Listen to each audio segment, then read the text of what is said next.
Okay, everybody, today is the second part of our one-on-one, what do you call them, business review, business planning.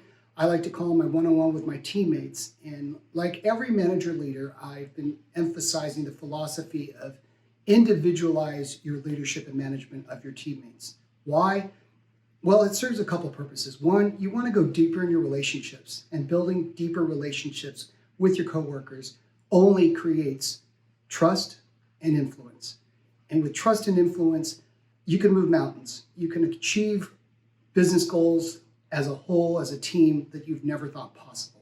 So the first video was about doing your business planning, and there was a separate quadrant. This is the personal goals, and this is a separate quadrant. And I recommend it. It definitely something you need to think about when you watch this video. If it's something that suits you and your management style, this is not for every leader, but I'm recommending it in terms of my style of leadership. And I highly recommend it in terms of building the right teammate and understanding them, and being heard is a very important virtue value in terms of my overall culture with my group. So I feel that the personal goal setting is a very valuable tool to do the end of year. And like most situations, when I finish with this quadrant, I get such positive feedback, such great new ideas that I implement them throughout the year. So let's take a look at the 4 quadrants. First one is physical goals. Second one is mental goals. Third one is family and friends. And the fourth one I have titled as the 2 F's. And the 2 F's stand for faith goals and the topic of forgiveness. So let's talk about the physical goals. I think it's important to understand everyone has their physical goals, like getting back to the gym, starting the new year right with a good diet, losing 10 pounds. All that stuff is a great introduction to a conversation. But I like to share my experience and my battles with weight loss and setting physical goals. I often share my story in regards to my health issues and how I discovered I had food allergies.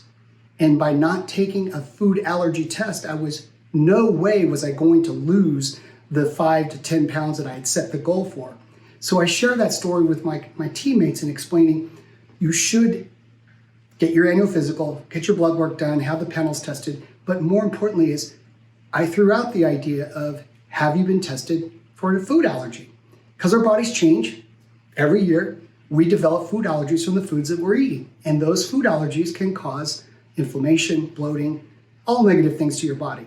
So I bridged the conversation about food and diet and weight loss to the conversation about my food allergies. And I found some really positive results from that. Aside from that, this quadrant is filled with walking every morning, people telling their stories about their physical goals, weightlifting, getting to the gym, starting yoga, riding a bike, getting a mountain bike, etc., etc. This is really good to share and exchange the physical goals and see what you can do in terms of supporting them and holding them accountable in a friendly, positive way. Second quadrant here is such an important topic, and even more important in our isolation environment, working from home, remote, Zoom world. Making sure you share with the partner, your teammate, the importance of having a healthy mental outlook. Now, it may be uncomfortable for some, but I always bridge this conversation saying, hey, do you have a venting partner? And by definition, I talk about a venting partner is somebody within your circle that you can just share how you're feeling and just talk and talk and talk and just let it out. And I feel that that's an important reminder to all of us, is having a healthy mental outlook is just as important to a physical outlook. And mental health is even more important in today's workplace than ever before. So I always recommend to my teammate, do you have a partner that's just a listening partner? Someone that you can vent to, someone that's not going to judge you, someone that's going to allow you to speak your mind and just let them hear how you're feeling. And I say the importance to that is because if you're not able to have a venting partner, then you trap it inside and you keep it inside and you hold this on. It's almost like holding a weight, a necklace with a big rock on it. You never know when it's going to implode or explode, and it's not healthy. So it's important to have a good venting partner, and it's important to keep positive mental outlook on life. And many companies now in today's world have those outlets to get counseling and further the conversation. But as a leader, I make sure I mention the topic of a venting partner. So always ask, do you have a venting partner? I know I do. I have several. Next is the family and friends goal. So I'd like to encourage my teammates to set goals for the year, whether they plan a family vacation. We just brainstorm the ideas of how about an RV trip? How about a staycation? How about just a father and son weekend? How about a father and daughter weekend? How about a mother and son weekend? How about a mother and daughter weekend? To enhance the relationships you have, setting those goals and just brainstorming an idea of what you could do this year with your family and friends is a great idea. Now, if you don't have children, that's okay too. Set a reunion with old friends.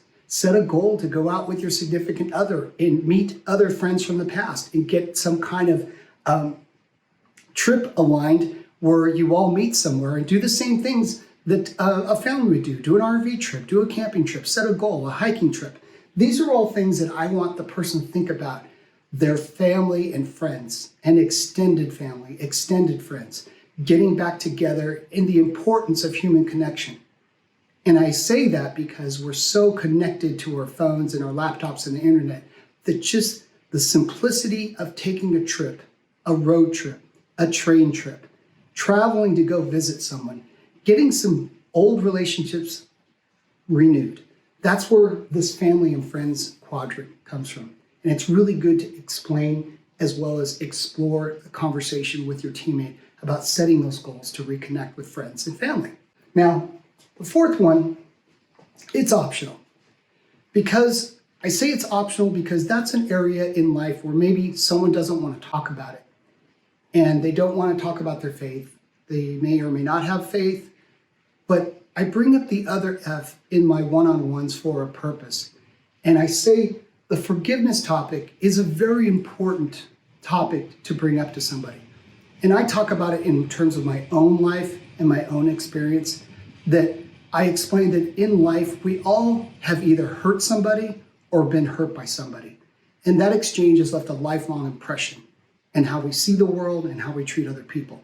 So when I talk about the faith and forgiveness category, I'm really focusing on the forgiveness category of this topic.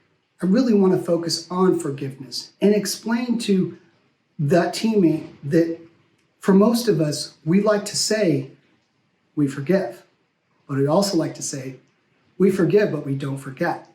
And I call that 92% forgiveness. I call it 92% because as humans, we like to hang on to that resentment, that anger, and not forgive completely. We like to hang on to it. And I do make it in a joking manner, but I also add some seriousness to the conversation within my own experience of not completely forgiving somebody in my life that's hurt me.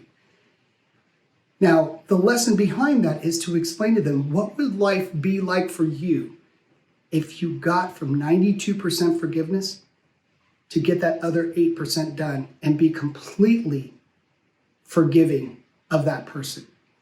And so I explained my story and how I approached a friend, and I had told my friend, look, we run in contact together. I just wanted to reach out to you just to let you know we're good. Yeah, we're good. I found a place to forgive myself and to forgive you on what happened. And I'm just letting you know, if we run into each other, we're good. Now, I'm not asking you to be my friend again. I'm just letting you know that if we run into each other, you have nothing to worry about. I have nothing to worry about. I've forgiven myself. I've forgiven you. I just thought I'd let you know. The simplicity of that apology brings you to 100%. The weight off your shoulders, the way you approach life, the way you interact with others, forgiveness is one of the most healthiest things you can do. Because in my belief, in my opinion, I believe we're 92% forgiven. And we give 92% forgiveness. It's getting that extra 8% that will cause a change in your life. And I believe it's called transformation. How you treat others, how you treat yourself. Forgiveness begins with yourself. And being able to forgive yourself for what happened and then forgive the other person, making that call and getting closure. I hope you like this lesson about setting personal goals. You're welcome to send me an email. I'd be happy to send you these charts, these PDFs you can edit, and good luck on your search. I'm looking forward to your feedback.